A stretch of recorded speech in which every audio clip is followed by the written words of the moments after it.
નવજાત બાળકને માલિશ કરતી વખતે આ ભૂલો ક્યારેય ના કરતા.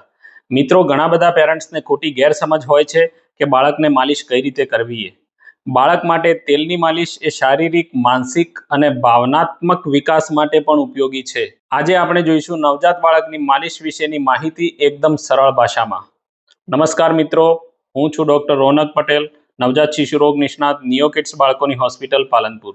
મિત્રો, તેલની માલિશ માત્ર બાળક માટે આરામદાયક જ નથી, પરંતુ માલિશ કરવાથી માતા પિતાનું બાળક સાથેનું બોન્ડિંગ એટલે કે લાગણી વધે છે.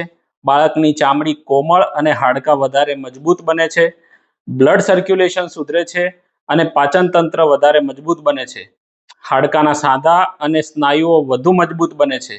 બાળકની ઊંઘની ગુણવત્તા સુધરે છે અને ઊંઘ આરામદાયક પણ બને છે.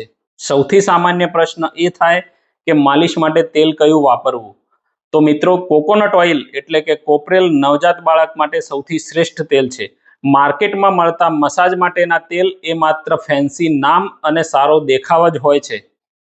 આકર્ષક દેખાવની બોટલ, કલર અને સુગંધથી આકર્ષિત થઈને ઘણા બધા પેરેન્ટ્સ આજે જે સારું લાગે એ ઓઇલ વાપરે છે. કોપરેલના ઓલ્ટરનેટિવ તરીકે તમે બદામનું તેલ, તલનું તેલ અથવા તો ઓલિવ ઓઇલ પણ વાપરી શકો. પણ એક વસ્તુનું ખાસ ધ્યાન રાખવું કે વધારે પડતું પ્રિઝર્વેટિવ વાળું ઓઇલ બાળક માટે કદાચ હાનિકારક પણ સાબિત થઈ શકે છે. માલિશ કરતી વખતે શું ધ્યાનમાં રાખવું? તો રૂમનું વાતાવરણ ગરમ હોવું જોઈએ, જેથી બાળકને ઠંડી ન લાગે.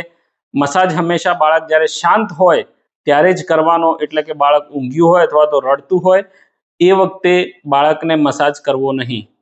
મિત્રો, બાળકની માલિશ વિશેની સમાજમાં ઘણી બધી ગેરમાન્યતાઓ છે, એટલે એના ઉપર આખો સેપરેટ વિડીયો મારે બનાવવો પડશે.